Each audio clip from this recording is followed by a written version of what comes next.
அனைவருக்கும் மீண்டும் வணக்கம். இது நான்காவது பாகம். இந்த பாகத்தில் நான் ஏற்கனவே மூன்றாவது பாகத்தில் ஆரம்ப பிரிவு சம்பந்தமாக சொல்லியிருந்தோம். இந்த நான்காவது பிரிவில் விஞ்ஞான பாடம் சம்பந்தமாக நான் கதைக்கிறதுக்கு இருக்கோம். அந்த வகையில் விஞ்ஞான பாடத்திற்கான தமிழ் மொழி மூல இலக்கம் எத்தனைன்னு சொன்னால் 4வது இலக்கம் தந்திருக்கிறாங்க. இதை அடிப்படையாக வச்சு பார்க்குற நேரத்தில் விஞ்ஞான பாடத்துக்கு தமிழ் மொழி மூலம் எத்தனை மாணவர்களை கல்வியற் கல்லூரிக்கு உள்வாங்குறாங்க. அப்படி பார்த்த தேசிய பட்டியலில் 40 பேரும், அடுத்தது மாவட்ட லிஸ்ட், அதாவது மாவட்ட அடிப்படையில் 40 பேரும், மொத்தமாக 80 மாணவர்கள் உள்வாங்கப்படுவார்கள் விஞ்ஞான பிரிவுக்கு. ஸ்ரீபாத காலேஜுக்கு மட்டும் தேசிய அடிப்படையில் 7 பேரும், மாவட்ட அடிப்படையில் 7 பேரும், மொத்தமாக 14 பேர்.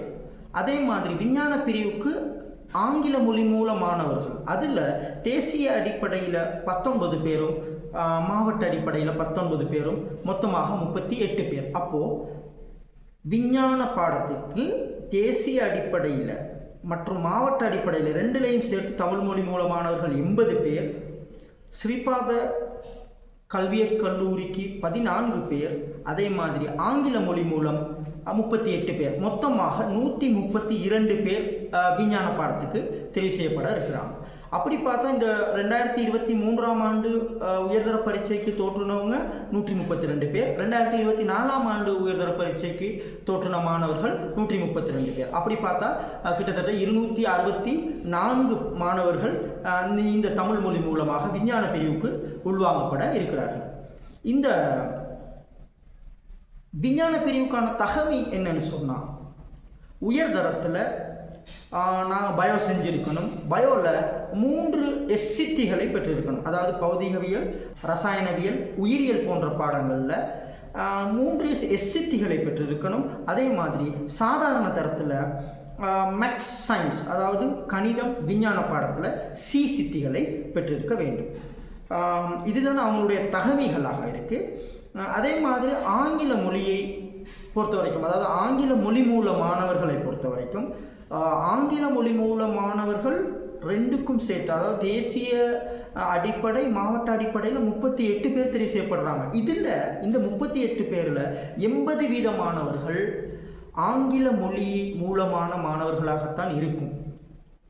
அப்படி பார்த்தா 20, அதில் பர்சன்டேஜ் சொல்லியிருக்காங்க, 20% ஆங்கில மொழி மூலம் அல்லாத மாணவர்களையும் நாங்கள் என்ன செய்து கொள்ளலாம், இந்த இங்கிலீஷ் மீடியம், அதாவது ஆங்கில மொழி மூல ஆசிரிய பயிலுனர்களாக, விஞ்ஞான பாட ஆசிரிய பயிலுனராக சேர்த்து கொள்வாங்க. அப்போ 20%, அதாவது நல்லா விளங்கிக்கோங்க, ஆங்கில மொழி மூல ஆசிரிய பயிலுனர்கள் தான்.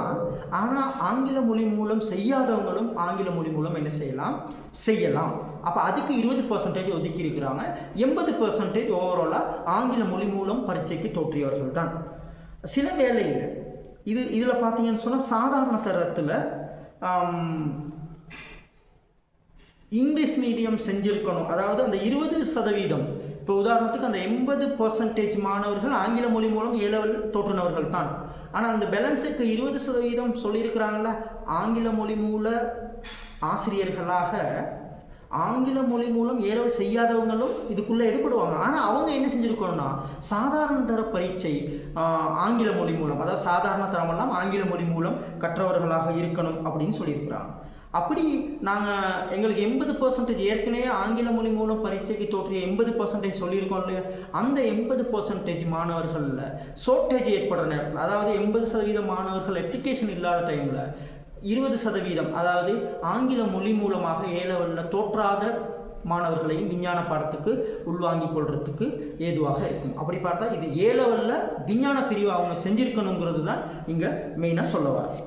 எனவே இது விஞ்ஞான பாடம் சம்பந்தமாக நாங்கள் மீண்டும் அடுத்த பாட்டில், அதாவது நாங்கள் அடுத்த வீடியோவில் நாங்கள் இன்னொரு பாடம் சம்பந்தமாக கதைப்போம். உங்களுக்கு அப்ளிகேஷன் சம்பந்தமான விடயங்கள், மேலதிக விடயங்கள், சந்தேகங்கள் இருந்தால் இந்த கீழ்காணுகின்ற வாட்ஸ்அப் இலக்கத்திற்கு நீங்கள் அழைத்து நீங்கள் அதை கேட்டுக்கொள்ளலாம். அதே மாதிரி உங்களுடைய விண்ணப்பங்களை நாங்கள் விண்ணப்பித்து தருவோம். அது சம்பந்தமான விடயங்களையும் நீங்கள் வாட்ஸ்அப்புக்கு நீங்கள் என்ன செஞ்சலாம், மெசேஜ் அனுப்பி உங்களுக்கான அந்த சந்தேகங்களையும் விண்ணப்பங்களை பூர்த்தி செய்தல் சம்பந்தமான விடயங்களையும் கேட்டுக்கொள்ளலாம். இதே மாதிரி அடுத்த வீடியோவில் சந்திக்கிறேன். Thank you so much.